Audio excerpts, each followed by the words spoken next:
There's this guy that you probably know that he spends most of his day sitting in his room, his dark, smelly fucking room. He only plays video games, eats Doritos, and drinks soda. After that, he goes to his bed and masturbates to some fucked up porn. He doesn't go out, he doesn't have any friends, he spends all his time on the internet and does nothing else, only to go back to sleep and wake up the next morning. What a sad life. And then there's this Giga Chad in your life who wakes up at 7 a.m., goes and watches the sunrise, then goes and makes a nutritious breakfast and gets his day going. He goes to his beautiful woman and he kisses her on the forehead. After that, he goes to the gym and works out because he has a very muscular physique. You will respect him and love him. This is a better life to live. This is the best life to live. Now, if the first case was you, I want you to close your eyes. Imagine leaving this rotting, disgusting room that you are in. And your friends are waiting for you. Your girlfriend is ready for you to go out. And she's smiling at you. Are you ready to leave this disgusting life behind and go and experience a new, better, more improved, happier life? Hello, I'm George. I help young men improve their physical and mental health through self-improvement. And you can do that by sending me a message on Instagram and discussing the topics that mostly concern you. When I was a teen, I experienced a very big depressive episode. It was the COVID quarantine and I was feeling really shit because I was in a bad relationship with a girl that really pressured me and wasn't good at me at all. I didn't go out at all. I only left my room just to go take a shower, a shit, or have something to eat. No sunlight. I was eating like crap. I played League of Legends all the time. I was really mad because I had bad internet, and this definitely didn't help at all. And it was a really shitty period of my life. I almost cried myself every time I went to sleep. It was trash. And this continued for another year. I was really feeling down. I wasn't happy. I was having thoughts of killing myself. What if I ended it all? What would happen then? And then, after a year and a half maybe, I discovered self-improvement. Self-improvement helped me to realize that depression was just a state of mind. It's not real, it's not a disease, it's not like a mental illness that you will carry for the rest of your life and you need medication for it. No, it's just a state of mind. If you properly take care of your body and mind, you will not be depressed. It doesn't take a fucking scientist to magically explain it.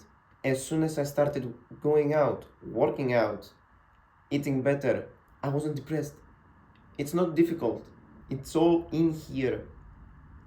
Everything is in here. You have power over your mind, and you have the power to be depressed or not to be depressed. It's in your hands. This is your God-given gift as a man. As a man, we have the option to choose how we feel.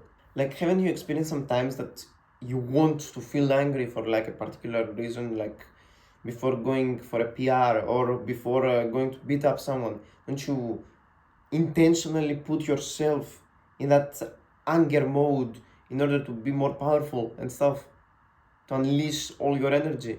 It's the same thing with depression. You put yourself in this depressive state. And trust me, because this is just a state of mind, there will be times that then the depressive state will come back. It won't stay necessarily. It's in your hands how long will it stay, by following the right habits. Now, I don't want to break your balls with constantly saying that depression is a state of mind and that you are in control of it, which is the truth. I want to give you some actionable steps on how to deal with it and how to overcome it. It's not that complicated. You just need to follow a disciplined schedule.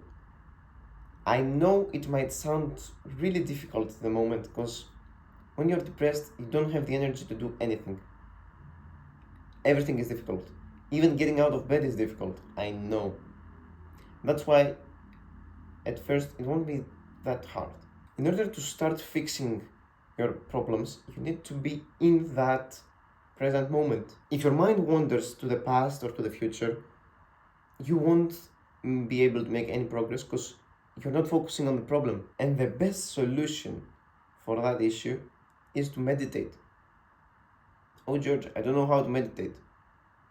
I have made a guide on meditation, which I'll link, but even a few mindful breaths can help. Like, close your eyes and take 3 deep breaths with me. We will do it together. Inhale and exhale. Inhale, exhale.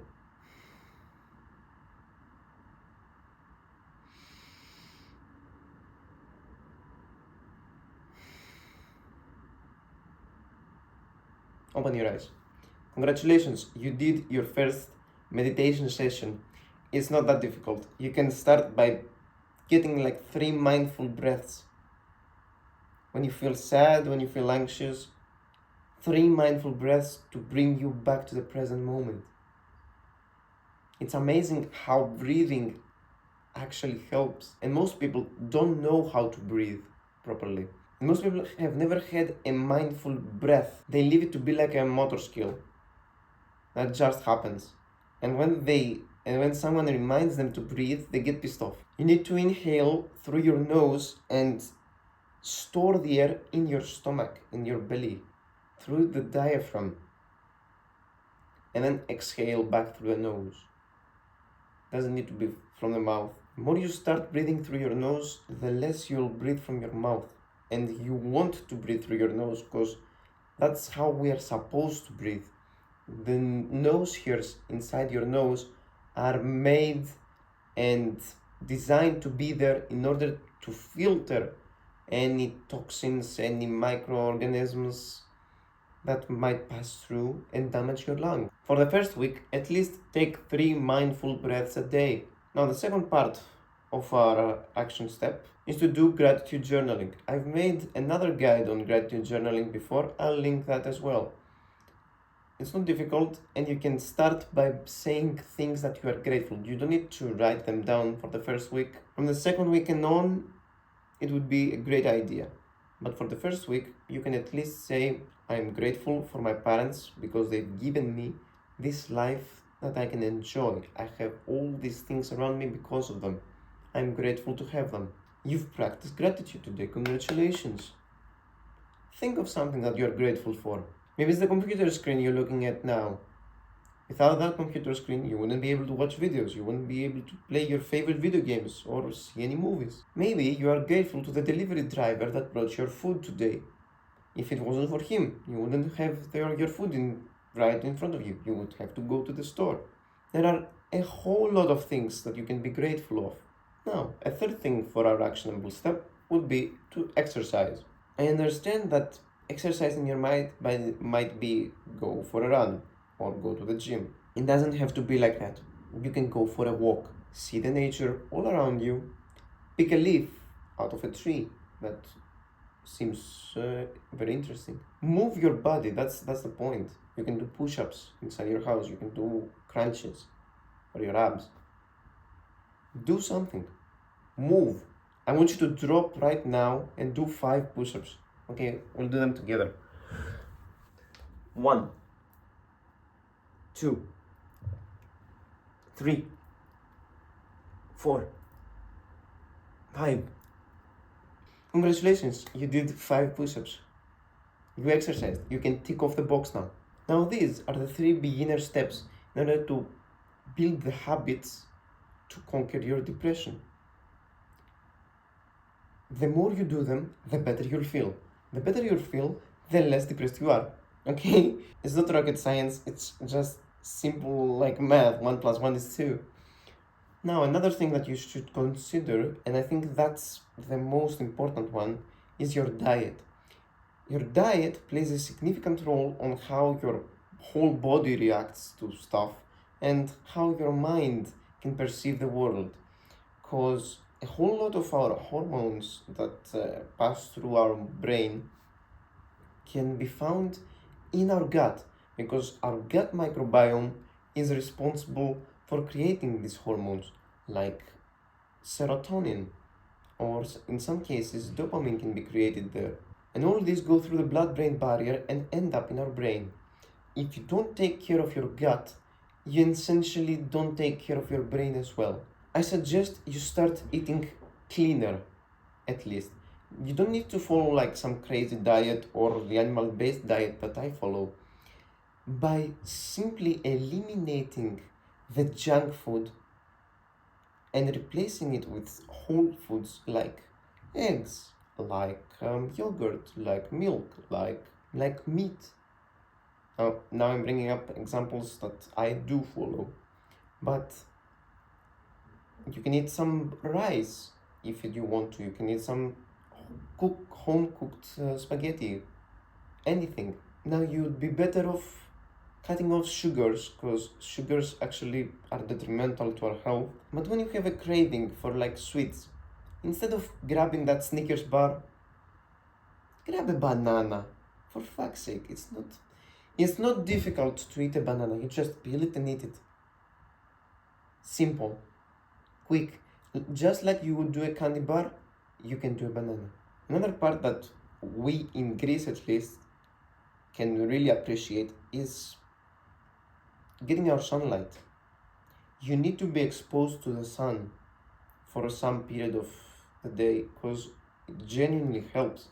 When you see the sunrise or the sunset, it regulates your circadian rhythm. You can sleep better like that. That's how we are designed to be. We see the sun going down, we get the input that, okay, sun's going down, I'm going down. I won't get into all the scientific literature about it, because I assume that you don't know that much, and I don't want to burden you with all the technicalities, but I'm making it simple. Go watch the sunlight. If there's clouds, you can see the sun through the clouds. It's totally cool. Just don't view it from inside your window, because actually the window filters a lot of the light and you don't get the same benefits. You can, if you want to be in your house, if you cannot go outside like it's raining or snowing or whatever, you can just open the fucking window and boom, you have the full benefits. And last but not least, it's your sleep. You need to sleep well. That's a thing that I personally struggle with. I've been getting like quality sleep for the past year and a half. It's been really difficult on me. I've tried everything, and I've now have a doctor's appointment to see if I can actually not breathe during my sleep. Like my nose has some actual problem, be enlarged adenoids or something else. And it's been very detrimental to my life actually. I cannot produce that much energy throughout the day. So pick a reasonable hour to go to sleep. Maybe it's 10 p.m., maybe it's 11 p.m. and you can wake up then at 7 a.m., 8 a.m. You need to have 9 hours in your bed, so you can get actually 7.5 hours of actual sleep, because the time that you spend in your bed doesn't mean that you have slept all these hours. There's a thing called your sleep cycle, which actually is a 90-minute cycle, which there's a time that you are awake during the night, there's a time that you are having a light sleep, a deep sleep, and REM, which is rapid eye movement. This is the period where you see dreams. And these 90-minute cycles mean that if you wake up when you are supposed to wake up, you'll feel more refreshed. That's why alarms are a bit harmful to your sleep health, and they cause you to wake up at certain moments where you are not supposed to wake up. Anyways, I hope this helped you. Don't forget to love yourself, and peace.